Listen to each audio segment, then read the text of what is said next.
आजकल सवाल किया जाता है, ये जो नास्तिक लोग होते हैं, मुल्हिदीन, इनका एक बहुत बड़ा सवाल, इनकी नजर के मुताबिक अपने आप को वो समझते हैं कि हमारा बहुत बड़ा सवाल है, लेकिन कुरान कहता है कि इनकी पूरी की पूरी मजहब की जो बुनियाद है वो सिर्फ गुमान और जन पर है।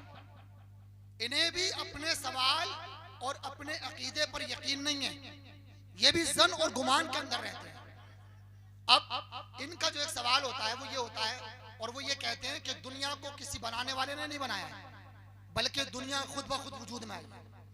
इसको चलाने वाला कोई नहीं है, इसको बनाने वाला कोई नहीं है। ये जो है दुनिया ऑटोमेटिकली खुद ब खुद दुनिया वजूद में आ चुकी है, उनका ये कहना है।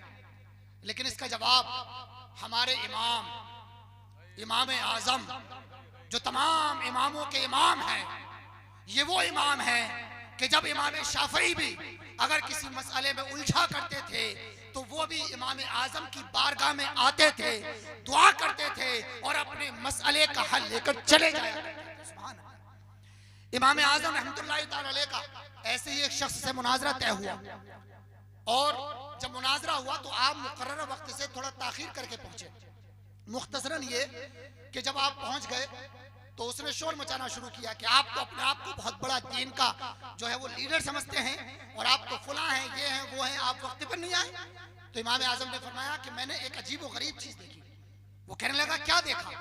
इमाम फरमाते कि मैंने देखा समंदर के किनारे पर एक दरख्त है, उसके खुद ब खुद टुकड़े होते हैं और उसके पटले बने, फिर उसकी कश्ती बनी और उस कश्ती पर लोग सवार हो रहे थे, और वो कश्ती खुद ब खुद आती दूसरे किनारे पर समंदर के, और वहां लोगों को उतार दिया करती, फिर वहां से लोगों को उठाती और फिर पहले वाले किनारे पर आ जाया करती थी। इसी तरह ये कश्ती कर रही थी। अब जरा तवज्जो के साथ सुनिए, इमाम आजम ने जब ये फरमाया कि उधर जो है वो दरख्त के खुद ब खुद पटले हुए और कश्ती बनी, खुद ब खुद कश्ती इधर आमदोरफ्त कर रही है, सवारियों को लेकर जा रही है, सवारियों को लेकर आ रही है। जब उस नास्तिक ने ये सुना, जब उस दहरिये ने ये सुना, तो वो चीखने लगा और कहने लगा आप झूठ बोल रहे हैं, ये कैसे हो सकता है कि एक कश्ती खुद ब खुद बन जाए? ये पॉसिबल नहीं है, ये तो इम्पॉसिबल है। तो इमाम आजम ने इरशाद फरमाया कि सुन, जब एक कश्ती बगैर बनाने वाले के नहीं बन सकती है तो इतनी बड़ी कायनात बगैर बनाने वाले के कैसे बन सकती है? मालूम ये हुआ कि इस कायनात को बनाने वाली जात कोई है जिसने इस कायनात को बनाया भी है और इस कायनात को चलाने वाला। वाह वाह वाह वाह, क्या बात। और ये बात तो जहन में भी आने वाली है। ये खूबसूरत दुनिया, ये आसमान बगैर सुतून के, ये सितारे, ये चांद, ये सूरज, ये चमक दमक, ये मौसम, कभी सर्दी कभी गर्मी, ये मौसम की आमद और रफ्त, ये हवाओं का चलना, ये हवा का रुकना, ये पानी का बहना, ये झरनों का आना, ये समंदरों की लहरें, ये दुनिया का बदलना, ये तगय्युरात ज़माना, ये दलील है इस बात की कि है कोई हस्ती जो इस कायनात को चलाने वाला है कोई जात जो इस कायनात को बनाने वाला है। सुभान अल्लाह, सुभान अल्लाह, बहुत अच्छा पैगाम है, क्या बात। और जब इमाम आजम ने ये फरमाया तो उसने कहा मैंने जान लिया और मान लिया कि हाँ वाकई जब इस इमाम का आलम ये है तो इमामों के इमाम मेरे आका हुजूर अहमद मुस्तफा मोहम्मद मुस्तफा सल्लल्लाहु अलैहि वसल्लम का आलम क्या होगा। और वो फौरन इमाम आजम के हाथ पर कलमा पढ़कर मुसलमान हो गए। सुभान अल्लाह, सुभान अल्लाह।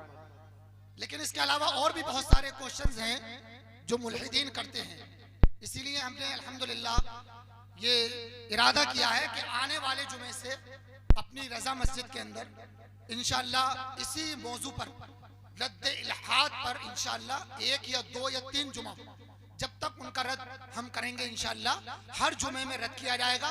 पहले उनके अकायद, फिर इस्लामी अकायद, फिर उनके जो सवालात हैं उनके जवाबात इंशाअल्लाह बहुत आसान जबान और आसान अल्फाज में इंशाअल्लाह बताए जाएंगे। आप तमाम से गुजारिश है कि अगर हो सके तो रजा मस्जिद में आएँ, और बाकी जो भी आइम्मा हजरात यहाँ मौजूद हैं या जहाँ तक इस सोशल मीडिया के जरिए जो रिकॉर्डिंग हो रही है इसके जरिए मेरी आवाज़ पहुँच रही है, मैं तमाम आइम्मा हजरात से गुजारिश करूँगा कि वक्त की जो है वो वक्त की नज़ाकत को देखते हुए और वक्त के लिहाज से आप जुमे में बयान करें और रद्द इल्हाद भी करें, और जो भी इस्लाम के ऊपर गलत तरीके से जो मुसलमानों को गुमराह करने के लिए सवालात उठाए जा रहे हैं उन पर जवाबात दे और तसल्ली बख्श जवाबात दे, ताकि हमारी कौम इस्लाम को सीख सके, इस्लाम को जान सके। अगर हम कब्र में पहुंचे उस वक्त भी हमें अहमियत मालूम होगी कि इस्लाम क्या है, और जब मैदान महशर कायम किया जाएगा उस वक्त भी हमें एहसास होगा कि वाकई इस्लाम से बढ़कर कोई और नेमत नहीं हो सकती है। बेशक बेशक। जज़ाकल्लाह। मगर मैं आपको बताना चाहूंगा कि आज पूरी दुनिया के अंदर मुख्तलिफ एतबार से मुख्तलिफ कोशिशों के तरीकों से लोग इस बात पर गामजन है कि किसी तरह से इस्लाम को दबाया जाए, इस्लाम को नीचा किया जाए। मगर कहते ना कि फूकों से ये चिराग बुझाया ना जाए। क्या बात है।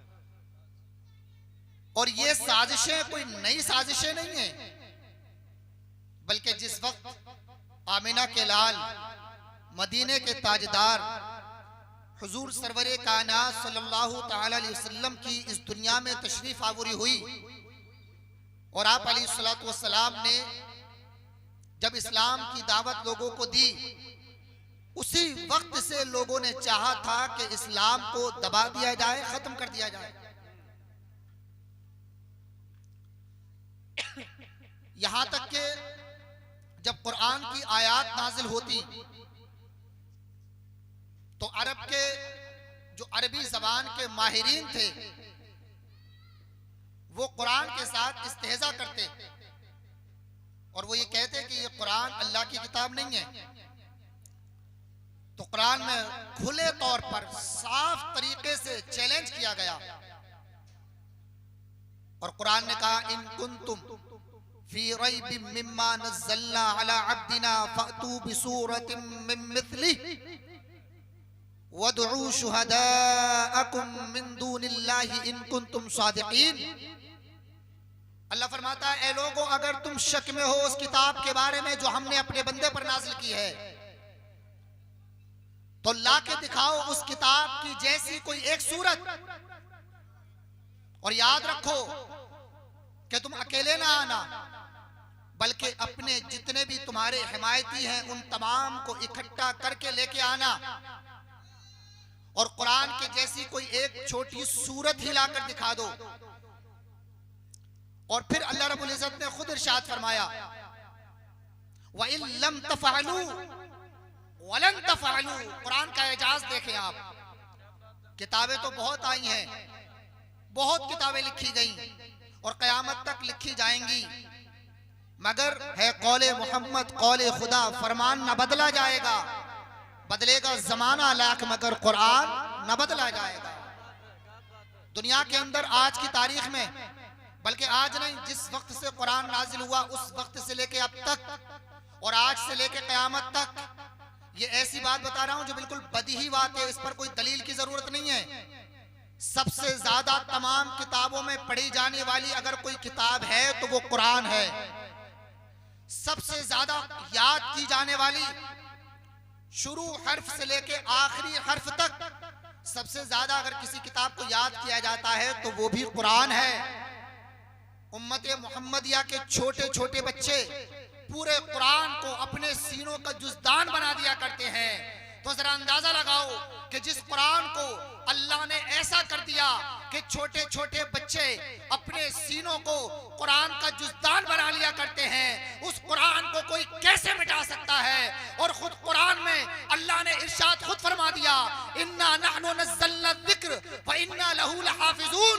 बेशक हमने ही कुरान को नाज़िल किया है और हम ही इसकी हिफाजत करने वाले। क्या बात है, बहुत अच्छा भाई, बहुत अच्छा। सुभान अल्लाह। मिट गए मिटते हैं मिट जाएंगे दुश्मन तेरे, ना मिटा है न मिटेगा कभी चर्चा तेरा। कुरान वो किताब है कि जिसके खिलाफ बड़े बड़े प्रोपेगेंडे किए गए, साजिशें रची गई, मगर तमाम साजिशें वक्त के साथ साथ फेल होती चली गई। लोगों ने बड़ी कोशिशें की। कुछ लोग वो भी थे कि जिन्होंने अपने तौर पर कुरान के मिसल लिखने की कोशिशें की और वो लिखकर जब कौम के सामने लेकर आए तो लोगों ने खुद उन्हीं के लोगों ने उनकी मजाक बनाई, क्योंकि ये कुरान किसी इंसानी किताब का नाम नहीं है, बल्कि कुरान उस किताब का नाम है कि जिसे अल्लाह ने अपने महबूब पर नाजिल फरमाया है। आज मैं आपको बताना चाहूंगा कि इस्लाम पर मुख्तलिफ तरीकों से आज हमले किए जा रहे हैं, साजिशें की जा रही हैं मुसलमानों के खिलाफ, इस्लाम के खिलाफ। और आज हम इतने ज्यादा लापरवाह हो चुके हैं, आज हमारी कंडीशन ये है कि हम इतने ज्यादा बेफिक्र हो चुके हैं, हमें ये सोच और फिक्र नहीं है कि हमें फ्यूचर में करना क्या है। आज का जो दौर चल रहा है वो जदीद टेक्नोलॉजी का दौर है, आज कंप्यूटर और साइंस का दौर है। इस जदीद टेक्नोलॉजी के दौर में भी आज भी हम वही जिंदगी गुजार रहे हैं कि जो आज से पहले हमारे बाप दादा ने जिंदगी गुजारी। और वो जिंदगी ये है कि हम सुबह को उठे, उठने के बाद नाश्ता किया, न सुबह नमाज फजर की अदा की, नाश्ता करने के बाद काम पर गए, पूरा दिन मजदूरी मेहनत की और शाम को वापस आए और फिर खाना खाया और रात को सो गए। और हम अपने छोटे छोटे बच्चों को भी जो 10, 8, 12, 15 साल के हैं उन्हें भी हम काम पर लगा दिया करते हैं। कोई होटल पर मजदूरी कर रहा है तो कोई किसी दुकान पर मजदूरी कर रहा है, 100-200 रुपए लाकर हमारे हाथ में शाम को दे देता है और माँ बाप खुश हो जाते हैं। मैं आज आपको बताना चाहूंगा, आज आप अपने बच्चों के साथ अगर इस तरह का मामला कर रहे हैं तो याद रखो कि आप अपने बच्चों के साथ जुल्म कर रहे हो, क्योंकि ये आने वाला जो दौर है ये वो दौर नहीं है कि जो गुजर गया, बल्कि ये कंपटीशन का दौर है, ये टेक्नोलॉजी का दौर है, ये साइंस और कंप्यूटर का दौर है। जब तक हम अपने बच्चों को तालीम से आरास्ता नहीं करेंगे उस वक्त तक हमारे बच्चे कभी तरक्की नहीं कर सकते। क्या बात है, बहुत अच्छा इशारा है। और याद रखिए, आप ये ना समझे कि भाई हम क्यों दुनिया हासिल करने में लग जाएं, हम क्यों इल्म हासिल करें, हम क्यों अपने बच्चों को स्कूल और कॉलेजेस की तरफ भेजें। सुनो, कुरान का पैगाम सुनो। सबसे पहले तो मैं आपको बताना चाहूंगा कि इल्म ऐसा नूर है कि जिसके जरिए से इंसान अंधेरों से निकलकर रोशनी की तरफ आता है। इल्म वो है कि जिसके जरिए से इंसान गुमराही से निकलकर हिदायत की तरफ आता है। इल्म वो है कि जिसके जरिए से इंसान को बात करने का सलीका आता है। इल्म वो है कि जिसके जरिए से इंसान बड़े और छोटों के दरमियान में तमीज पहचानता है। इल्म वो है कि जिसके जरिए से इंसान को आपसी हुकूक मालूम होते हैं। और अगर हम इस्लाम की बात करें, वैसे तो इल्म के बारे में तमाम मज़ाहिब ने कलाम किया है, मगर सुभान अल्लाह, कुर्बान जाइए अजमत इस्लाम पर। इस्लाम का पैगाम क्या है इल्म के बारे में तो सुनो। अगर इस्लाम का पैगाम जानना चाहते हो कि इल्म के बारे में क्या है तो सुनो, मैं आज आपको बताना चाहूंगा। आपने सुना तो बहुत होगा, लेकिन मेरी ज़बानी भी आप सुनते चलें कि इस्लाम का जो इल्म के बारे में पैगाम है वो पैगाम ये है कि सबसे पहली वही और सबसे पहली आयत करीमा अगर कुरान में नाज़िल की गई है तो वो इल्म के बारे में पैगाम देती है। कुरान कहता है इक़रा बिस्मि रब्बिकल्लज़ी खलक़, महबूब अपने रब के नाम से पढ़िए जिसने पैदा फरमाया। क्या बात है, क्या बात है, बहुत अच्छी इस्लाम है, क्या बात है, बहुत अच्छा इशारा है। इस्लाम तो वो पाकीज़ा मजहब है कि जिसने इल्म को ऐसी कसौटी के अंदाज में पेश किया है। इस अंदाज से इस्लाम ने इल्म को पेश किया है कि इस अंदाज में न आज तक कोई कौम पेश कर सकी, न क़यामत तक कोई कर सकती है। अब मैं आपको और बताना चाहूंगा इस्लाम इल्म के बारे में क्या कहता है। आइए और कुरान की आयत सुनिए। इस्लाम इल्म के बारे में ये बताना चाहता है कि सबसे पहली बरतरी और सबसे पहली फौकियत अगर इंसान को अता की गई है तो वो इल्म के जरिए अता की गई है।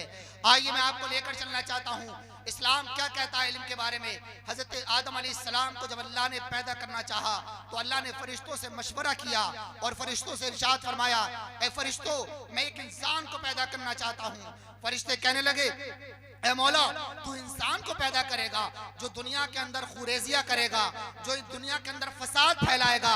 अल्लाह ने इरशाद फरमाया, मैं वो जानता हूं कि जो तुम नहीं जानते। और फिर उसके बाद क्या हुआ?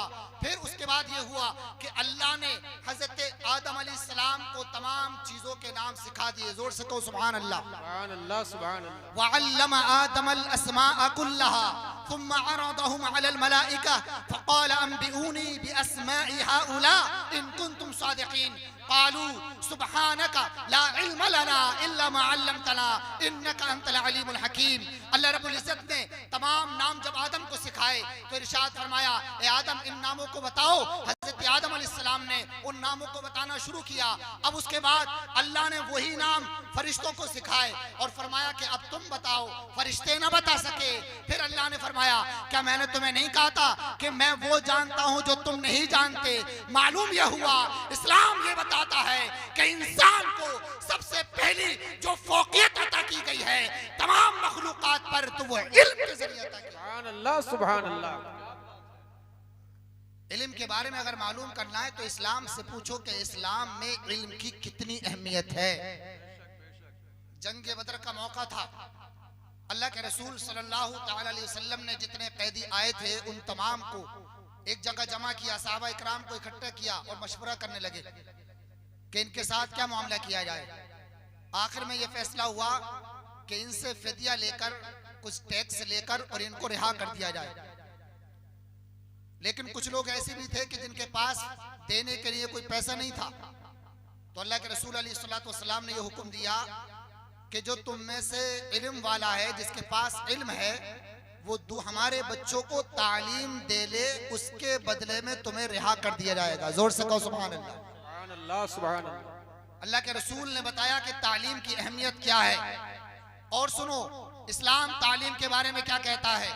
आज हमने ये समझ लिया कि तालीम हमारे लिए नहीं है, लेकिन बताना चाहूंगा कि तालीम के बारे में सबसे ज्यादा अगर झिझोड़ा गया है तो वो मजहब इस्लाम के अंदर झिझोड़ा गया है। तालीम की सबसे ज्यादा अगर अहमियत है तो वो मजहब इस्लाम के अंदर है। अगर तारीख के हवाले से आप बात करें तो बड़े बड़े साइंटिस्ट और बड़े बड़े जो इल्म के माहिरीन हुए हैं, चाहे वो रियाजी हो या फलसफा हो, वो चाहे वो मंतिक हो, अगर आप देखना चाहेंगे तो तारीख इस्लाम को आप खोल कर देखें। बड़े बड़े उलमा गुजरे हैं कि जो साइंस वाले थे, जो इल्म जोग्राफिया को जानने वाले थे, जो मैथमेटिक्स को जानने वाले थे। और आज मैं आपको बताना चाहूंगा, मंतिक हो चाहे फलसफा हो, उन तमाम का सेहरा अगर बांधा गया है तो वो उलमा के सरों पर बांधा गया। मगर आज हमने ये समझ लिया कि इल्म ये हमारे लिए नहीं है, ये तो दूसरी कौमों के लिए है। हमारे लिए क्या है? हमारे लिए इतना है कि हमने ये समझ लिया भाई हम तो मुसलमान हैं, हमने कलमा पढ़ लिया, बस हमारे लिए ये काफी है। नहीं, ये काफी नहीं है। सबसे अहम हमारे लिए तालीम है। आइए मैं आपको एक हदीस सुनाऊं, उसकी रोशनी में बताऊं कि इस्लाम के अंदर तालीम की कितनी ज्यादा अहमियत बताई गई है। सही मुस्लिम की हदीस है। अल्लाह के नबी अलैहिस्सलातु वस्सलाम ने इरशाद फरमाया, इज़ा मातल इंसानु इनक़तअ अन्हु अमलु इल्ला मिन सलासा इल्ला मिन सदक़तिन जारिया औ इल्मिन युंतफ़अु बिहि औ वलदिन सालिहिन यदउ लहु। अल्लाह के रसूल सल्लल्लाहु अलैहि वसल्लम इरशाद फरमाते हैं, जब इंसान मर जाता है तो उसका जो अमल का दारो मदार है वो खत्म कर दिया जाता है। ना वो नमाज पढ़ सकता, ना वो रोजा रख सकता, ना हज कर सकता, ना ज़कात दे सकता। मैं आपको आसान अल्फाज में समझाना चाहूंगा कि जैसे फर्ज कर लीजिए, अगर किसी शख्स का आपके खानदान में इंतकाल हो गया तो अगर वो चाहे कि मैं नमाज पढ़ लूं तो वो नमाज पढ़ सकता है? बताइए आप जरा, जोर से बोलिए। नहीं पढ़ सकता। रोजा रखना चाहे तो रोजा रख सकता है? नहीं रख सकता। कोई इबादत नहीं कर सकता। मगर मेरे नबी फरमाते हैं कि 3 अमल ऐसे हैं मरने के बाद भी उन 3 अमल के करने का सवाब मिलता रहता है। जोर से कहिए सुभान अल्लाह, सुभान अल्लाह। क्या बात है। अब वो 3 अमल कौन से हैं कि जिनके करने के बाद अगर दुनिया से इंसान चला जाए तो मरने के बावजूद भी उनका सवाब मिलता रहता है। उन 3 अमल को सुनिए, मगर उससे पहले ये नियत कर ले कि इंशाअल्लाह इन 3 में से एक काम जरूर करेंगे। कहिए इंशाअल्लाह। मेरे नबी फरमाते हैं सबसे पहला काम है सदक़े जारिया। अगर किसी ने सदक़े जारिया के तौर पर कोई काम कर दिया, मसलन आपने मस्जिद बन रही थी, उसमें कुछ पैसे दे दिए, मस्जिद में लोग नमाज पढ़ रहे हैं, क़यामत तक उस मस्जिद में लोग नमाज पढ़ते रहेंगे, आप दुनिया से चले गए, आपको उसका सवाब मिलता रहेगा। सुभान अल्लाह। और दूसरा हुजूर फरमाते हैं औ इल्मिन युंतफ़अु बिहि, या वो इल्म कि जिसके जरिए से दूसरों को फायदा हासिल हो, यानी वो इल्म कि जो नफा बख्श हो। तो जो इल्म नफा बख्श होता है, अगर हम दुनिया से चले जाएं दुनिया से जाने के बाद भी हमें उस इल्म का सवाब मिलता रहता है। सुभान अल्लाह। अब इल्म नफा बख्श कैसे होगा, इसको आप जरा समझिए। जैसे एक आलिम दीन है, किसी ने इल्म हासिल किया, चाहे कोई डॉक्टर है या कोई आलिम है या कोई इंजीनियर है या कोई मास्टर है, उसने इल्म हासिल करने के बाद दूसरों को भी इल्म हासिल कराया, दूसरों को भी तालीम दी, अदब सिखाया। अब उसने तालीम देने के बाद, उसने अदब सिखाने के बाद वो दुनिया से चला गया, मगर जब तक लोग उसके इल्म का फायदा हासिल करते रहेंगे तब तक उसे कब्र में सवाब मिलता रहेगा। सुभान अल्लाह, सुभान अल्लाह। अब आज मैं थोड़ी देर के लिए मैं आज का जायजा लेना चाहूंगा कि आज अगर हम जायजा लें तो आज हमारे मुआशरे में कितने आलिम ऐसे हैं कि जो आलिम तो बन गए मगर आलिम बनने के बाद अपने कारोबार शुरू कर दिए या किसी दूसरे काम में लग गए। उन्हें भी इस बात पर गौर करना चाहिए कि हमें हमारे इल्म से अवाम को, दूसरों को कितना फायदा हासिल किया जा रहा है और कितना फायदा उनको मिल रहा है। एक हदीस यहाँ सुनाना चाहूंगा। एक और हदीस पाक में आता है, अल्लाह के नबी सल्लल्लाहु अलैहि वसल्लम ने जब अल्लाह से दुआ की तो मालूम है हुजूर ने किस अंदाज में दुआ की। अल्लाह के नबी अलैहिस्सलातु वस्सलाम अर्ज करते हैं, अल्लाहुम्मा इन्नी अऊज़ु बिका मिन इल्मिन ला यनफा। मेरे नबी अर्ज करते हैं, मौला ऐ मेरे रब, मैं ऐसे इल्म से पनाह मांगता हूँ कि जो इल्म दूसरों को फायदा ना पहुंचाए। अल्लाह, यानी जो इल्म नफा बख्श ना हो, ऐसे इल्म हासिल करने से अल्लाह के नबी ने पनाह मांगी। अब जरा गौर कर लें वो लोग कि जिनके पास इल्म तो है मगर दूसरों को नफा ना पहुंचाते।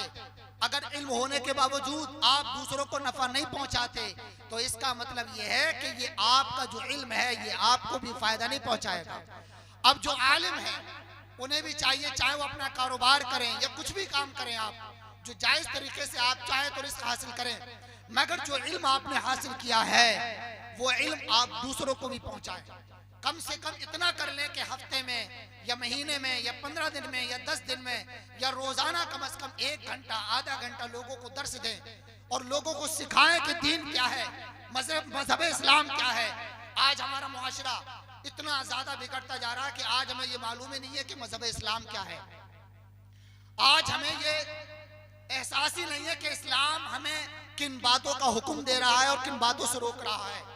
बड़े अफसोस के साथ ये बातें कहना पड़ती हैं कि आज हम जब अपने मुआशरे का जायजा लेते हैं तो हमारे मुआशरे में 13, 14, 15 साल के वो बच्चे कि जिनके हाथों में किताबें होनी चाहिए थी, वो बच्चे कि जिनके हाथों में कलम होना चाहिए था, आज आलम ये है कि हमारे मुआशरे के ये टीन एज के बच्चे जिनके हाथों में कलम और किताबें और कापियां होनी चाहिए थी, आज इनके हाथों में मुख्तलिफ किस्म के नशे मौजूद हैं। ये ऐसे ऐसे ऐसे ऐसे नशों में मुब्तला हो चुके हैं कि उन नशों के बारे में हमें नॉलेज भी नहीं है कि ये भी कोई नशा हुआ करता है, और आज हमारे ये बच्चे उन नशों के अंदर मुब्तला हो चुके हैं।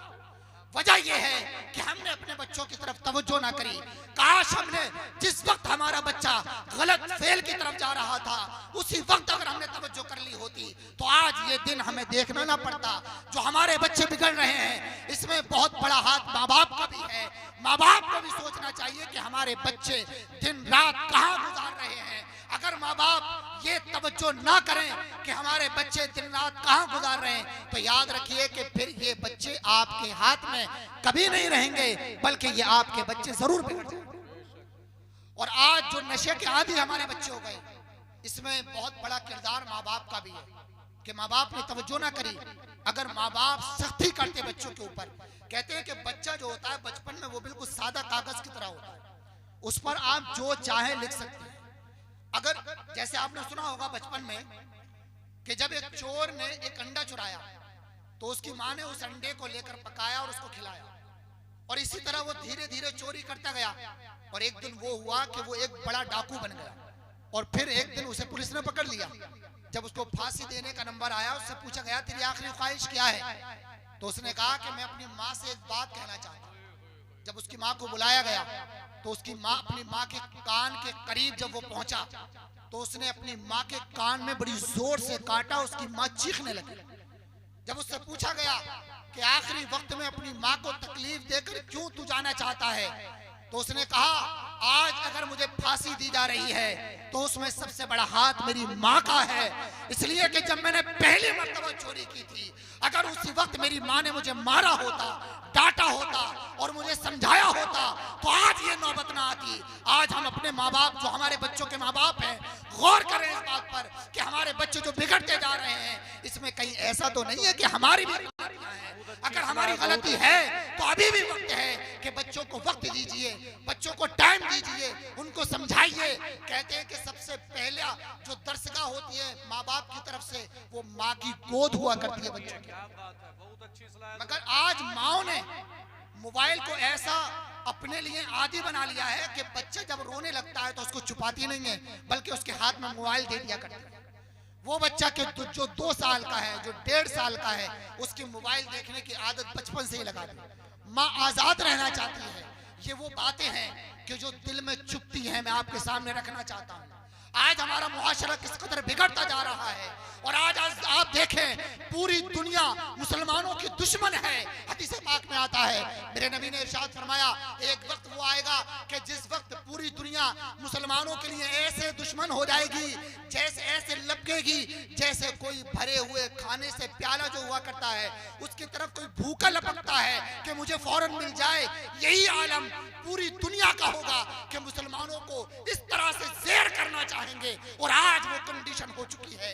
जिधर देखो, जहां देखो, हर कौम मुसलमान को दबाना चाहती है और मुसलमान इस कदर गफलत में है, उसे ये एहसास ही नहीं है कि हम क्या कर रहे हैं, हमें करना क्या चाहिए। माओ का आलम यह है कि उन्हें तवज्जो नहीं है इस बात की तरफ कि बच्चों की तरबियत कैसे करना चाहिए।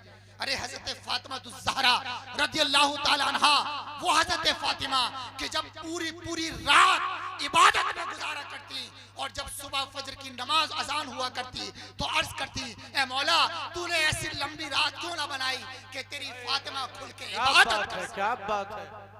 लेकिन आज हमारी माओ का आलम यह है कि उन्हें सही से पाकी नापाकी का इल्म तक नहीं है। उन्हें यह मालूम ही नहीं है कि गुस्ल कैसे किया जाता है, वुजू का तरीका क्या है, नमाज कैसे पढ़ना है। इसमें सबसे बड़ी जो कमी है वो माँ बाप की है। अगर माँ बाप ने सिखाया होता, सबसे पहले तो माँ बाप को खुद सीखना चाहिए और माँ बाप पहले खुद सीखें और उसके बाद अपनी औलाद को भी सिखाएं। और याद रखो, माँ बाप की तरफ से सबसे अजीम तोहफा जो औलाद को मिलने वाला है वो इल्म और अदब है। मगर हमने इन दोनों को तो छोड़ दिया। बच्चों को हम क्या दे रहे हैं? आलम यह है कि बाज़ जगह तो जो छोटे बच्चे होते हैं जब वो बचपन में गालियां देते हैं ना किसी को तो माँ बाप खुश होते हैं, गालियों पर खुश हो रहे हैं आप। याद रखिए, अगर आप अपने बच्चों की गाली पर खुश होंगे तो एक दिन वो आएगा कि यही बच्चा आपको गाली देता नजर आएगा। गौर कीजिए, तवज्जो कीजिए, अपनी औलाद की तरबियत की तरफ आइए। मैं इसकी तरफ ज्यादा तफसील में नहीं जाना चाहूंगा, बस खुलासा ये है कि खुदारा होश में आ जाओ, होश के नाखून लीजिए। वो वक्त करीब है कि जब मौत हमें पकड़ लेगी और हमें कब्र में उतार दिया जाएगा।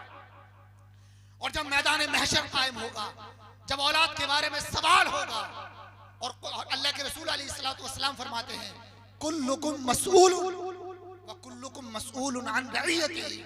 हुजूर फरमाते हैं कि तुम में से हर एक जिम्मेदार है और हर एक से उसके मातहत के बारे में सवाल किया जाएगा। माँ बाप से औलाद के बारे में सवाल किया जाएगा। तो जब तक हम औलाद की सही तरबियत नहीं करेंगे उस वक्त तक एक बेहतरीन मुआशरा हमारे यहाँ नजर नहीं आ सकता। और आज पूरी बिलारी के अंदर, सिर्फ बिलारी की बात नहीं कर रहा हूँ मैं, पूरी इंडिया के अंदर किसी भी शहर, किसी भी गांव के अंदर आप चले जाएं, छोटे छोटे बच्चे, बड़ा अफसोस होता है, 14-15 साल, 18 साल, 17 साल, 19 साल, यानी 20 साल से जो कम उम्र के बच्चे हैं उनके हाथों में कलम और किताबें नहीं है, बल्कि उनके हाथों में नशे हैं, उनके हाथों में गलत चीजें हैं। याद रखिए, जब तक आप अपने बच्चों की सही तरबियत नहीं करेंगे उस वक्त तक हमारा मुआशरा नहीं सुधर सकता है। और अगर अच्छा मुआशरा बनाना है तो अपने बच्चों की सही तरबियत बहुत अच्छा करेंगे ना इंशाअल्लाह। जोर से कहिए इंशाअल्लाह। ये दिल पर नोट कर जाइए बात। सबसे अहम और पहली बात यह है कि अपने बच्चों की सही तरबियत कीजिए, बचपन से आप तरबियत कीजिए। जिस वक्त बच्चा नासमझ होता है तो ये ना समझे कि ये बच्चा नासमझ है, बल्कि उसी वक्त से आप अपने बच्चों की तरबियत कीजिए। अब मैं आपको बता रहा था कि इल्म नाफे किसे कहते हैं। बस इंशाल्लाह 5-7 मिनट तकरीर और करूंगा, उसके बाद अपनी बात को खत्म करना चाहूंगा। बहुत अच्छा पैगाम है। इल्म नाफे क्या होता है? आज हम देखें बहुत से हमारे ऐसे डॉक्टर्स हैं कि जिन्होंने MBBS की डिग्री हासिल कर ली है, या BMS, BMS या कुछ और डिग्री उन्होंने हासिल कर ली है, डॉक्टर बन चुके हैं, क्लिनिक या हॉस्पिटल उन्होंने अपना ओपन कर लिया है, अब वहां बैठे हुए हैं। अब आपको कोई तकलीफ है, आप डॉक्टर के पास गए तो डॉक्टर के केबिन में एंट्री बाद में होगी, पहले 500 रुपए की 300 रुपए की फीस कटेगी। ये वो सच्चाई है जो आप और हम सब जानते हैं। अब फीस कटने के बाद आप डॉक्टर के केबिन में गए, अब डॉक्टर साहब आपसे जो बात करेंगे 2-3 मिनट बात करेंगे, और अगर आपने उनको बता दिया कि मुझे ये तकलीफ है वो तकलीफ है, तो सबसे पहले वो रिपोर्ट लिखेंगे, आपको ये रिपोर्ट कराना है, आपको ये कराना है, आपको वो कराना है। 2-3 हजार की उन्होंने रिपोर्ट्स आपको लिख दी। अब आप रिपोर्ट्स कराने के लिए जब गए तो वहां डॉक्टर की पहले ही कमीशन है और डॉक्टर लिख देगा उसके फुला जगह जाना है आपको कराने के लिए। अगर कहीं और से आप करा कराएंगे तो यहाँ मान्य नहीं होगी। अब आप मजबूर होकर उसी जगह जाते हैं, वहां से रिपोर्ट्स कराने के बाद जब डॉक्टर के पास आते हैं, अब उसी डॉक्टर के पास एक मेडिकल भी है, उस मेडिकल में जाने के बाद आप दवा लेते हैं। जब दवा आप ले रहे हैं तो उस दवा के अंदर जो दवा आपको बाहर सस्ती मिल रही है वो यहाँ महंगी मिल रही है, मगर आपकी मजबूरी है कि आपको यहीं से लेना है, वरना डॉक्टर साहब नाराज हो जाएंगे और आपका इलाज सही से नहीं करेंगे। अब आपने मजबूरन वो महंगी दवा वहां से ली। आज एक गरीब इंसान जो परेशान है, मजबूर है, बीमार है, वो इस कदर मजबूर हो चुका है कि वो अपने आप को सही करने के लिए, अपनी बीमारी को दूर करने के लिए, अपनी जो उसकी ऐसी मामूली सी बीमारी है उसको सही करने के लिए हजारों रुपया खर्च कर देता है। लेकिन डॉक्टर इतने जालिम हो चुके हैं आज की तारीख में, इल्ला माशाल्लाह, मैं सबके बारे में नहीं कर रहा हूँ बात, जो डॉक्टर हकीकतन है जालिम उनके बारे में बात कर रहा हूँ। ऐसे जालिम हो चुके हैं। एक डॉक्टर के पास जब मैं पहुंचा तो मैंने बताया कि पेट की प्रॉब्लम है, तो उसने कहा इंडेक्स कॉपी करानी है आपको। इंडेक्स कॉपी क्या होती है? एक दूरबीन होती है जो मुंह के जरिए से पेट के अंदर दाखिल की जाती है, आला डाला जाता है, समझे आप, और उसके दाखिल करने से ही जो इंसान नॉर्मल होता है वो भी बीमार हो जाता है, समझे आप, जख्म बन जाता है उसकी वजह से। अब उसने क्यों बनाई? क्यों उसने कहा? क्योंकि इंडेक्स कॉपी 1500-2000 की हुआ करती है। अब जाहिर है इससे महंगी भी हुआ करती है। अब जाहिर है इतनी महंगी जब आप इंडेक्स कॉपी आप कराएंगे तो उसको तो फायदा होगा ना। याद रखिए ये इल्म वो है कि जो लोगों को फायदा नहीं पहुंचा रहा। रसूलुल्लाह ने ऐसे इल्म से पनाह मांगी है और हम तो रसूलुल्लाह के गुलाम हैं। अपनी गर्दन में रसूलुल्लाह की गुलामी का पट्टा डाला है, और जो रसूलुल्लाह का गुलाम हो गया है उसे दुनिया से मोहब्बत नहीं होती है। अगर मोहब्बत है तो रसूलुल्लाह की शरीयत से मोहब्बत है, अगर मोहब्बत है तो मखलूक खुदा से मोहब्बत है, अगर मोहब्बत है तो रसूलुल्लाह की सुन्नत से। सुभान अल्लाह, सुभान अल्लाह। और हम और आप अपने आप को कह रहे हैं कि हम रसूल के गुलाम हैं। गुलामी रसूल में मौत भी कबूल है। ये सारे दावे वो हैं कि जो जबानी जमा खर्च पर दलालत करते हैं, हकीकत हाल से बिल्कुल दूर है। इसकी हकीकत और गहराई में जाइए आप।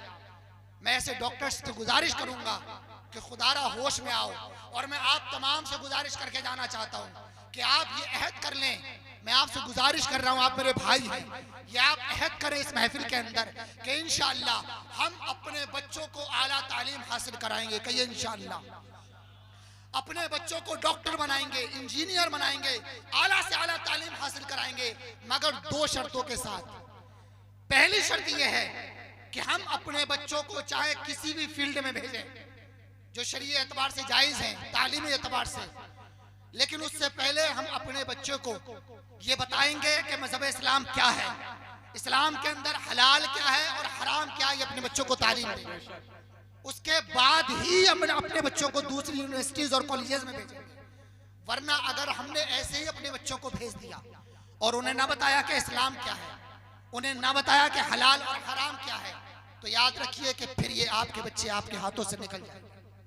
और आज जो एक बहुत तेजी के साथ गुमराह करने की प्लानिंग की जा रही है, समझे आप, जो एथिस्ट लोग हैं, नास्तिक जिनको कहा जाता है, मुल्हिदीन, वो लगे हुए इस काम पर कि आपके बच्चों को कॉलेजेस और यूनिवर्सिटीज में पढ़ने वाले तलबा को वो जो है वो इसी फील्ड में लेकर आए, मुल्हिदीन बनाएं और नास्तिक बनाएं। और याद रखिए कि अगर आपका बच्चा ऐसी तरफ चला गया, गुमराह हो गया, तो फिर याद रखिए कि फिर वो बच्चा आपका ना रहा। फिर आपने जो भी मेहनत उस बच्चे के साथ की है, वो सारी की सारी मेहनत आपकी जाया हो जाए। इसलिए जरूरत इस बात की है कि आप अपने बच्चों को पहले बताएं कि इस्लाम क्या है, उसे हलाल और हराम सिखाएं। उसके बाद अपने बच्चों को जिस कॉलेज में चाहें आप भेज सकते हैं, आला से आला तालीम अपने बच्चों को हासिल कराएं। और दूसरी शर्त जो मैंने आपको बताई, दूसरी शर्त यह है कि आप अपने बच्चों को जब आला तालीम हासिल कराना चाहें तो अपने बच्चों को बिठाएं और समझाएं कि बेटा आप जो तालीम हासिल कर रहे हैं, ये तालीम इस मकसद से हासिल करें ताकि आपके इल्म से मखलूक खुदा को फायदा हासिल। सिर्फ अपनी दुनिया चमकाने के लिए आप इल्म हासिल न करें। अगर दुनिया चमकाना है ये तो कुछ और काम करें, बहुत से काम है। लेकिन अगर आप इल्म हासिल करना चाहते हैं तो आप चाहे किसी भी फील्ड का इल्म हो, चाहे डॉक्टर, चाहे इंजीनियर या कुछ और बनना चाहते हैं, लेकिन उससे पहले ये आप नियत कर लें कि इंशाअल्लाह मैं जो इल्म हासिल करूंगा उस इल्म के जरिए से मखलूक खुदा को फायदा पहुंचाएगा। ये दो बातें आप अपने बच्चों को ज़हन नशी कराएं। उसके बाद ये ऐद करें कि इंशाअल्लाह हम अपने बच्चों को आला तालीम हासिल कराएंगे। जोर से कहिए इंशाअल्लाह। और ये दिल पर लिख लें, जिनके छोटे बच्चे हैं, चाहे आप गरीब हैं, आपके पास ज्यादा पैसा नहीं है, आप मजदूर हैं, चटनी से गुजारा कर लें, आप फटे पुराने कपड़े पहन लें, आप सस्ते कपड़े पहन लें, आप चाहे वो जो है वो आप गुर्बत में जिंदगी गुजार लें, मगर याद रखिए कि अपने बच्चों को कभी तालीम से महरूम ना करें। इसलिए हमारे बुजुर्गों का ये कहना है, महरेरा मुतहरा के बुजुर्गान दीन फरमाते हैं, आधी रोटी खाइए बच्चों को पढ़ाएंगे। क्या बात है, क्या पैगाम। आधी रोटी खाइए आप, लेकिन अपने बच्चों को तालीम हासिल जरूर कराएं। क्योंकि आज हकीकत यह है, मैं आपको बताना चाहूंगा, पूरी दुनिया के अंदर सबसे ज्यादा अगर कोई जाहिल कौम है तो वो कौम मुस्लिम है। ये सच्चाई है जो मैं आपके सामने बता रहा हूं। सबसे ज्यादा जाहिल कौम अगर कोई दुनिया में है तो वो कौम मुस्लिम है। जबकि कौम मुस्लिम तो वो है कि जिसके ऊपर सबसे पहला पैगाम जो नाजिल किया गया वो तालीम के बारे में था, मगर हमने तालीम को छोड़ दिया, तालीम को दूसरों ने हासिल किया, वो आज आगे बढ़ चुके हैं। लेकिन हमने तालीम को जब छोड़ दिया तो हम बहुत पीछे आ चुके हैं। अभी भी वक्त है, आगे आइए, कदम से कदम बढ़ाइए। और कदम से कदम बढ़ाना क्या होता है, हम तो वो हैं कि जब हम चला करते थे तो समंदर भी हमारे लिए रास्ते बना दिया करता था। अगर मैं तारीख में जाऊंगा तो बहुत वक्त हो जाएगा। मुख्तसर ये है कि हम तो वो हैं कि दरिया भी दरिया है, हमने तो दरिया के अंदर भी रास्ते बनाए हैं, और हमने तो खुश्की के अंदर अपनी कश्तियों को चलाया है। खुश्की में तारीख का जायजा लें आप, खुश्की में किसी ने कश्ती को नहीं चलाया है, मगर खुश्की में अगर किसी ने कश्ती को चलाया है तो वो कौम मुस्लिम है। लेकिन जब से हमने तालीम को छोड़ा आज हम बहुत पिछड़े हो चुके हैं। तालीम हासिल कीजिए। तालीम जब तक हासिल नहीं करेंगे आप उस वक्त तक तरक्की हासिल नहीं कर सकते। अब मैं आपको एक अहम बात बताना चाहूंगा, और वो ये बात है कि आज जो दौर चल रहा है,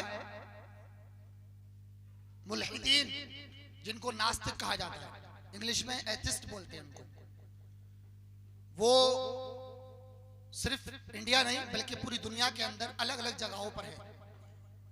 और चाइना के अंदर उनकी अच्छी खासी तादाद है। उनका मकसद क्या है? उनका मकसद स्पेशली ये है कि वो कॉलेजेस और यूनिवर्सिटीज के अंदर जाकर हमारे बच्चों को गुमराह करते हैं और ऐसे ऐसे सवालात उनके सामने रखते हैं कि इंसान का जहन चकरा जाता है। और वो बच्चे हमारे ऐसे हैं कि उनका ताल्लुक उलमा से नहीं है, क्योंकि आजकल हमारे जो बच्चे खासकर जो कॉलेजेस वगैरह में पढ़ने वाले हैं वो बड़े वीआईपी और मौलवियों को वो बेवकूफ समझते हैं। वो सोचते हैं ये मौलवी क्या जा रहे हैं, ये तो पागल बेवकूफ है, इन्हें क्या मालूम दुनिया में क्या चल रहा है। लेकिन मैं बताना चाहूंगा कि अल्लाह ने उलमा को, अल्हम्दुलिल्लाह, अल्लाह ने उलमा को वो समझ अता फरमाई है कि जो एक आम इंसान को समझ अता नहीं की गई। अल्लाह रब्बुल इज्जत उलमा को वो समझ और सूझबूझ अता फरमाता है जो किसी और को अता नहीं की गई। इसलिए मैं आपसे गुजारिश करूंगा कि आप उलमा के करीब हो जाइए, उलमा से राब्ता कीजिए। अगर कोई भी ऐसा इंसान आपसे कोई सवाल करता है तो फौरन आप उलमा के पास जाएं, आलिमों से वो सवाल करें और आलिम इंशाअल्लाह आपको तसल्ली बख्श जवाब देंगे। और याद रखिए, आजकल एक ऐप चल रहा है चैट जीपीटी के नाम से, उस पर बहुत ज्यादा सर्च कर रहे हैं हमारे नौजवान। लेकिन याद रखिए कि हर बात उस पर जो जवाबन आती है वो सच्ची नहीं होती है, न सही होती है। बहुत सी बातें उसमें गलत है, बहुत सी बातें हैं। मैं तफसील में जाना नहीं चाहूंगा, वक्त नहीं है। मुख्तसरन ये कि आप उलमा के करीब हो जाए। कुरान कहता है, कुरान का पैगाम सुनो, अल्लाह का फरमान सुनो। कुरान फरमाता है फस्अलू अहल ज़िक्र इन कुंतुम ला तालमून। ऐ लोगों, अगर तुम नहीं जानते हो तो उलमा के पास आओ, उनसे पूछो, उलमा से सवाल करो, वो आपको बताएंगे। तो जब भी अगर आपके जहन में कोई ऐसा सवाल आए या कोई भी आपसे सवाल करे तो आप उलमा के पास आइए। इसी चीज को मद्देनजर रखते हुए अल्हम्दुलिल्लाह हमने एक दर्स शुरू किया है, दर्स कुरान और हदीस के नाम से, जो हर इतवार को रोजाना, मतलब हर इतवार को शाम इशा की नमाज के बाद 8:15 बजे से लेकर 8:45 बजे तक सिर्फ आधे घंटे का दर्स है। और लोकेशन है इसकी बीएचपी इंटर कॉलेज, जो शाहबाद रोड पर बीएचपी इंटर कॉलेज है, वहां पर हमने आधे घंटे का दर्स रखा है हर इतवार को रात 8:15 से 8:45 तक, सिर्फ आधे घंटे का दर्स। इससे ज्यादा आपका टाइम नहीं लिया जाएगा। और हफ्ते में सिर्फ एक दिन रखा गया है, उसमें मुख्तलिफ मौजूआत पर इंशाअल्लाह बयानात होंगे, दर्स दिए जाएंगे कुरान और हदीस की रोशनी में, ऑथेंटिक जो है वो रेफरेंस के साथ उसमें इंशाअल्लाह दर्स दिया जाएगा। मैं आप तमाम हजरात से गुजारिश करूंगा कि आप उस दर्स में शामिल हों और जो भी आपके सवालात हों आप मौका महल के एतबार से आप सवालात कीजिए, इंशाअल्लाह आपको जवाब दिया जाएगा। इल्म हासिल करना हर मुसलमान पर फर्ज है। हदीस पाक में आता है, मेरे नबी फरमाते हैं तलबुल इल्म फरीदतुन अला कुल्ल मुस्लिम। इल्म हासिल करना हर मुसलमान पर फर्ज है। मगर हम इल्म से बहुत दूर हैं, उलमा से बहुत दूर हैं। करीब आइए उलमा के, और कम से कम आप हफ्ते में आधा घंटा तो दे ही सकते हैं ना। वक्त याद रखिए, 8:15 बजे से 8:45 बजे तक का टाइम है। हर इतवार को 8:15 से 8:45 तक रात में ये दर्स होता है बीएचपी इंटर कॉलेज, जो शाहबाद रोड पर है। वहां पर आप तशरीफ लाइए हर इतवार में और दर्स सुनिए। और अगर आपके जहन में कोई भी सवाल आता है तो वो सवाल करिए, इंशाअल्लाह आपको उसका जवाब भी दिया जाएगा। अल्लाह ताला हम तमाम को ज्यादा से ज्यादा इल्म हासिल करने की तौफीक अता फरमाए।